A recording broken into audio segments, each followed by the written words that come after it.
ಸಿಂಹರಾಶಿ ಜನ ನಿಮ್ಮಿಂದ ಏನೋ ನಿರೀಕ್ಷೆಯನ್ನು ಇಟ್ಟುಕೊಂಡು ಬಹಳ ನಿರಾಸೆಯನ್ನು ಹೊಂದ್ತಾರೆ. ನಿಮ್ಮಿಂದ ಈ ಕೆಲಸ ಆಗ್ಬೋದು, ಇಂಥ ಒಳ್ಳೆಯ ಮಾತು ಬರಬಹುದು ಅಂತ ಹೇಳಿ ನಿರೀಕ್ಷೆ ಮಾಡಿರ್ತಾರೆ. ಆದರೆ ನೀವು ತದ್ವಿರುದ್ಧವಾಗಿ ನಡ್ಕೊಂಡಾಗ ಜನಮನಕ್ಕೆ ಬೇಸರವಾಗ್ತಕ್ಕಂಥದ್ದಾಗುತ್ತೆ, ನಿರಾಸೆಯಾಗುತ್ತೆ. ನಿಮ್ಮಿಂದ ನಿರೀಕ್ಷೆ ಮಾಡಿದ್ದೇನೋ ಅಲ್ಲಿ ಬಂದಂತಹ ಫಲವೇನೋ ಅನ್ನುವ ರೀತಿಯಲ್ಲಿ ಆಗೋಗುತ್ತೆ. ಕೆಲಸದಲ್ಲಿ ಬಡ್ತಿ ಸಿಗ್ತಕ್ಕಂತಹ ಸೂಚನೆಗಳು ಹೆಚ್ಚಾಗಿ ಕಾಣ್ತಾ ಇದೆ. ವೃತ್ತಿ ಜೀವನದಲ್ಲಿ ಎಡವಟ್ಟನ್ನು ಮಾಡಿಕೊಳ್ತೀರಿ, ಅಪಮಾನವಾಗುತ್ತೆ. ಸ್ವಯಂಕೃತ ಅಪರಾಧ, ನೀವೇ ಕೈಯಾರೆ ಮಾಡಿಕೊಳ್ತಕ್ಕಂತಹ ತಪ್ಪಿನಿಂದ ಇವೆಲ್ಲ ಘಟಿಸ್ಬೋದು, ಸಂಭವಿಸ್ಬೋದು ಅಂತ ಹೇಳಿ ಅರ್ಥ. ವೈವಾಹಿಕ ಜೀವನ ಉತ್ತಮವಾಗಿರುತ್ತೆ, ಆದರೆ ಹೊಂದಾಣಿಕೆ ಇರಬೇಕು. ಯಾರು ಏನನ್ನು ಮಾತಾಡ್ತಾರೆ ಅದನ್ನು ಸರಿಯಾಗಿ ಕೇಳಿ ತಿಳ್ಕೊಳ್ಳುವಷ್ಟು ವ್ಯವಧಾನ ಇರಬೇಕು. ಆತರವಾಗಿ ಏನೋ ನಿರ್ಧಾರ ಮಾಡಿದರೆ, ಅಪಾರ್ಥವನ್ನು ಮಾಡಿಕೊಂಡ್ರೆ ತಪ್ಪಾಗತ್ತೆ ಅನ್ನುವಂಥದ್ದು. ನ್ಯಾಯಾಲಯದ ವಿಚಾರಗಳಲ್ಲಿ ಧನಾತ್ಮಕವಾದಂತಹ ತಿರುವು ಅದು ನಿಮಗೆ ಸಂತೋಷವನ್ನು ಕೊಡ್ತಕ್ಕಂಥದ್ದು. ನಿಮ್ಮ ಪ್ರಯತ್ನಕ್ಕೆ ಫಲ ಸಿಕ್ಕತ್ತೆ ಅನ್ನುವಂತಹ ನಂಬಿಕೆ ದೃಢವಾಗ್ತಕ್ಕಂತಹ ಸಂದರ್ಭ. ನಿಮ್ಮ ಸ್ವಭಾವದಿಂದ ಸಂಬಂಧಿಕರಿಗೆ ಸಂತೋಷವಾಗ್ತಕ್ಕಂಥದ್ದು. ಒಳ್ಳೆಯ ನಿರ್ಧಾರ ಮಾಡ್ತಾನಪ್ಪ ಅನ್ನುವಂತಹ ಮಾತು ಬಂಧುಗಳಲ್ಲಿ ಬರುತ್ತೆ. ಶ್ರೀರಾಮನನ್ನು ಪ್ರಾರ್ಥನೆ ಮಾಡಿ, ರಾಮಾಯ ರಾಮಭದ್ರಾಯ ರಾಮಚಂದ್ರಾಯ ವೇಧಸೆ ರಘುನಾಥಾಯ ನಾಥಾಯ ಸೀತಾಯ ಪತಜೇ ನಮಃ ಎಂಬ ಪ್ರಾರ್ಥನೆಯನ್ನು ಮಾಡಿ ಶುಭವಾಗಿ.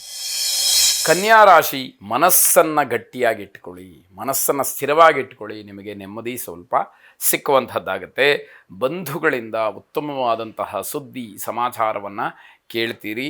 ಅದು ಏನೋ ಒಂದು ರೀತಿಯಲ್ಲಿ ಅಸೂಯಾಪರವಾದಂತಹ ವಿಚಾರ ಅಂತ ಹೇಳಿ ನಿಮಗೆ ಆಗಬಹುದು. ಆದರೂ ಕೂಡ ಎಲ್ಲೋ ಒಂದು ಕಡೆ ಸಂತೋಷವನ್ನು ಪಡ್ತೀರಿ ಅಂತ ಅರ್ಥ. ಷೇರು ಮಾರುಕಟ್ಟೆಯಲ್ಲಿ, ಷೇರುಪೇಟೆಯಲ್ಲಿ ಗಣನೀಯವಾದಂತಹ ಲಾಭವನ್ನು ನೋಡಲಿಕ್ಕೆ ಅವಕಾಶ ಇದೆ. ಹಳೆಯ ಸಮಸ್ಯೆಗಳಿಂದ ಒಂದಷ್ಟು ಅಶಾಂತಿಯ ವಾತಾವರಣ ಸೃಷ್ಟಿಯಾಗುತ್ತೆ. ಹಿಂದೆ ಯಾವುದೋ ಮಾಡಿಕೊಂಡಂತಹ ತಪ್ಪು ಸಮಸ್ಯೆ ಈ ದಿವಸ ಮತ್ತೆ ಕಾಡುವಂಥದ್ದಾಗಬಹುದು. ಯಂತ್ರಗಳಿಗೆ ತೊಂದರೆ ಆಗಬಹುದು. ಮನೆಯಲ್ಲಿ ದಿನನಿತ್ಯದಲ್ಲಿ ಉಪಯೋಗ ಮಾಡ್ತಕ್ಕಂತಹ ಯಂತ್ರಗಳಲ್ಲಿ ತೊಂದರೆಯ ದೋಷ ಕಾಣಿಸ್ಕೊಳ್ಬಹುದು. ಕುಟುಂಬದವರ ಸಹಕಾರ ಬಹಳ ಕಡಿಮೆ ಇರುತ್ತೆ. ಅವರು ಯಾವುದೇ ರೀತಿ ಸಹಕಾರವನ್ನು ನೀಡುವುದಿಲ್ಲ. ಅದು ಸ್ವಾಭಾವಿಕವಾಗಿ ಸಿಟ್ಟಿಗೆ ಅಥವಾ ಬೇರೆಯವರ ಮೇಲೆ ದ್ವೇಷಕ್ಕೆ ಕಾರಣ ಆಗಬಹುದು. ಯೋಗ ನರಸಿಂಹಸ್ವಾಮಿಯನ್ನು ವಿಶೇಷವಾಗಿ ಪ್ರಾರ್ಥನೆ ಮಾಡಿ ಶುಭವಾಗಿ. ತುಲಾರಾಶಿ, ಯಾವ ಕೆಲಸಕ್ಕೂ ಕೂಡ ಆಸಕ್ತಿ ಇಲ್ಲದೆ ಇರತಕ್ಕಂಥದ್ದು. ಮನಸ್ಸಿಗೆ ಏನೋ ಒಂದು ರೀತಿಯ ಅಸಮಾಧಾನ, ಬೇಸರ, ಅಲ್ಲಿ ಬಹಳ ವಿಚಿತ್ರವಾಗಿ ಆ ಕೆಲಸ ಅಥವಾ ವಾತಾವರಣ ಸೃಷ್ಟಿಯಾಗ್ತಕ್ಕಂಥದ್ದಾಗತ್ತೆ. ಕುಟುಂಬದ ನೆಮ್ಮದಿಯೂ ಕೂಡ ಹಾಳಾಗ್ತಕ್ಕಂಥದ್ದು. ಇದನ್ನು ಗಮನಿಸ್ಕೊಳ್ಬೇಕು. ಯಾವಾಗ ಮನಸ್ಸಿಗೆ ಸಮಾಧಾನ ಇಲ್ಲ, ಆ ರೀತಿ ಅಸಮಾಧಾನದಿಂದ ಮಾಡಿದಂತಹ ಕೆಲಸ, ಅದರಿಂದ ಬರತಕ್ಕಂತಹ ಪ್ರತಿಫಲ, ಇದೆಲ್ಲವೂ ಕೂಡ ಮನಸ್ಸಿನ ಶಾಂತಿ ನೆಮ್ಮದಿಯನ್ನು, ಮನೆಯ ಶಾಂತಿ ನೆಮ್ಮದಿಯನ್ನೆಲ್ಲ ಹಾಳು ಮಾಡ್ತಕ್ಕಂಥದ್ದಾಗತ್ತೆ. ಗಂಡ ಹೆಂಡತಿಯ ಮಧ್ಯದಲ್ಲಿ ಜಗಳವಾಗ್ತಕ್ಕಂಥದ್ದು, ಮಕ್ಕಳಿಗೆ ಆಘಾತವಾಗುತ್ತೆ. ನಮ್ಮ ತಂದೆ ತಾಯಿನೂ ಹೀಗೇನಾ ಅನ್ನುವಂತಹ ರೀತಿಯಲ್ಲಿ ಮಕ್ಕಳು ತಂದೆ ತಾಯಿಗಳ ಬಗ್ಗೆ ಆಲೋಚನೆಯನ್ನು ಮಾಡ್ತಕ್ಕಂಥದ್ದಾಗತ್ತೆ. ದುಶ್ಚಟಗಳಿರ್ತಕ್ಕಂಥವರಿಗೆ ದೈಹಿಕವಾಗಿ ದೊಡ್ಡ ಮಟ್ಟದ ಸಮಸ್ಯೆಗಳನ್ನು ನೋಡಬೇಕಾದಂತಹ ದಿವಸ, ತೊಂದರೆಗೆ ಅವಕಾಶ ಇದೆ. ದಾಂಪತ್ಯ ಕಲಹ, ಅನುಮಾನದ ಮಾತು, ಇದು ಕುಟುಂಬದ ಶಾಂತಿಯನ್ನು ಪೂರ್ಣವಾಗಿ ಕೆಡಿಸುವಂಥದ್ದಾಗತ್ತೆ. ಅನುಭವಿಗಳ ಮಾತು ನಿಮಗೆ ಪಥ್ಯವಾಗತ್ತೆ. ಯಾರು ಏನೇ ಹೇಳಿದರೂ ಕೂಡ ಅದನ್ನು ತಾಳ್ಮೆಯಿಂದ ಕೇಳಿಸಿಕೊಂಡು ರೂಢಿಸಿಕೊಳ್ಳುವಷ್ಟು ತಾಳ್ಮೆ ಇಲ್ಲದೆ ಇರತಕ್ಕಂಥದ್ದಾಗತ್ತೆ. ಕುಲದೇವತಾ ಪ್ರಾರ್ಥನೆಯನ್ನು ಮಾಡಿ, ಆ ಭಗವಂತನ ಅನುಗ್ರಹ ಇರತಕ್ಕಂತಹ ಎಲ್ಲ ದುಗುಡಗಳನ್ನು ದೂರ ಮಾಡಲಿ ಶುಭವಾಗಿ.